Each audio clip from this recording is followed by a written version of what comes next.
Hi everybody, my name is Lizzie and welcome back to my channel. Today's video is all about poetry. I'm going to be giving you some tips and tricks on how to understand a poem from start to finish. Hopefully if you're in school or in college this will help you. It really helped me when I was studying back in the day. So without further ado, here is a beginner's guide to understanding and reading poetry for the first time. The first tip, and it's the most simplest and it's the most probably ridiculous sounding, but read the title.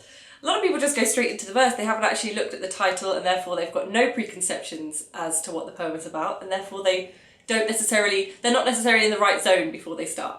So read the title. Number 2, read the poem out loud. Whether you're on your own or with a group of friends, focus on reading the poem out loud a couple of times and really start understanding what it's saying to you. Try not to analyse it too much, but just try and understand the rhythm, the way it feels as you speak, and the sort of meanings that are beginning to come out to you personally. Tip number 3, if the poem is presenting itself as a bit of a challenge straight away, try to break it down. Don't necessarily look at it like a big long list of words that you're sort of going, oh my god, I don't know what, it's really terrifying. What do you know already? Where can you spot the things that you do understand and separate those parts? Something I used to do a lot was I would take a pencil to the poem and I would just pull it apart. It helped me really distinguish where the metaphors were, where there was a use of alliteration, things like that. If I circled them and then looked at them separately and sort of tried to understand what the lines meant as opposed to the whole thing. I always used to write sort of a first impression as well, just rough in my notebook, and I would answer the questions like, what do I think this poem is about?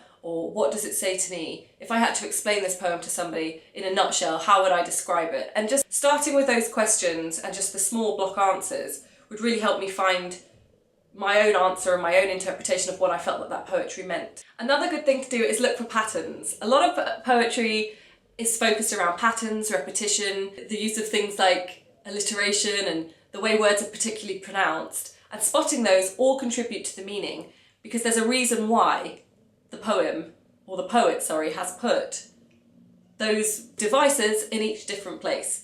So really sort of spotting those. It's a little bit like going through a Where's Wally book and trying to really see, because sometimes you can read a poem 100 times and then you won't get it until the 100th time because you finally see there's a repetition of, or there's a dash in the page. You look for changes in the poem, the focus of the poem, the tone of the poem, the pace of the poem, even the way that the poem's set out on the page. Changes in poetry all mean something. So trying to understand what that means in relation to the overall subject, in relation to the title, again, spotting those changes is really going to help you. Who wrote the poem? Who is speaking?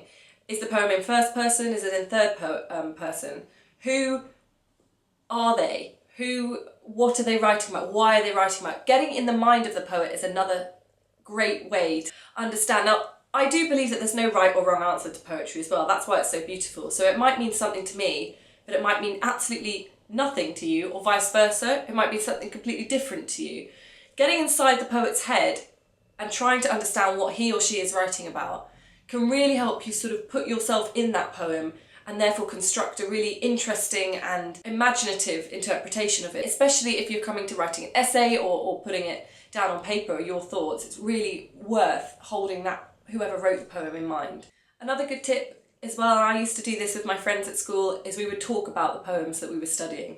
And yeah, some of them we hated and some of them were really frustrating. Obviously there were so many that we loved, but being able to talk to someone else who was studying it, or even if fresh mind, even if they're not studying it, it really sort of helps you. I call them the lightbulb moments, especially when you hear someone else's thoughts on the poem. You suddenly think, oh, maybe that's what he was trying to say, or maybe that's what she was trying to paint a picture of.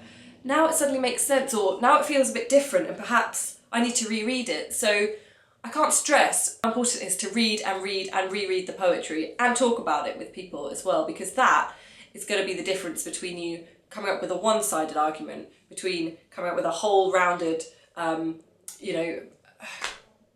imagination full of this is what this poem is about. Another thing that I used to find really helpful is identifying the key moment. So looking at a poem like it's a film. Obviously you go to the movies and you sit there and you enjoy whatever action movie or fun teenage romance or rom-com or whatever you're watching or I'm watching, and it's all building to something. You can feel it, you get tense, you get nervous, you get excited, and then you get your resolve, or it might not be a happy ending, so it might not be a resolve, but it all builds to this crucial moment, and that's what poetry does. So spotting those crucial moments, whether it's one moment or two moments, whether it's a conclusion, whether it's in the middle of the poem, That's another key thing to try and bear in mind, so that when you construct your argument or your essay, or just your own thoughts about what this poem is about, what's the poet leading up to? What's the crescendo, what's the climax?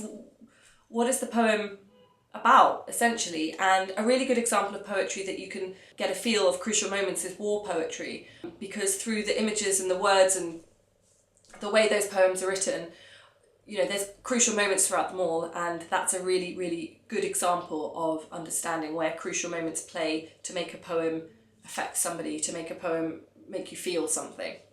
I think I'm going to do a part 2 to this video around forms and functions. A poem is more than just words and more than just images. There is a whole load of things going on with, things like whether it's a sonnet, how much alliteration is there, what is the meter, what's the flow, just all these different things that makes up a poem that goes beyond the words. So I'm going to go into a lot more detail on form and structure in my next video, I think. So thumbs up if that's going to help you. That can mean anything from a capitalisation of a letter here, a use of alliteration there, a simile, a metaphor. There's so many things, or so many poetical devices that can be used to change a meaning or create a meaning. I will go into those kind of terms a lot more detail in my next video, so this is just a beginner's guide. But it's worth familiarising yourself with those things because it's going to help you get a much deeper understanding. Lastly, again, as I said earlier, there is no wrong or right answer to poetry. It's what you feel, and it's how you feel, and it's what it says to you and how it speaks to you. And I think really,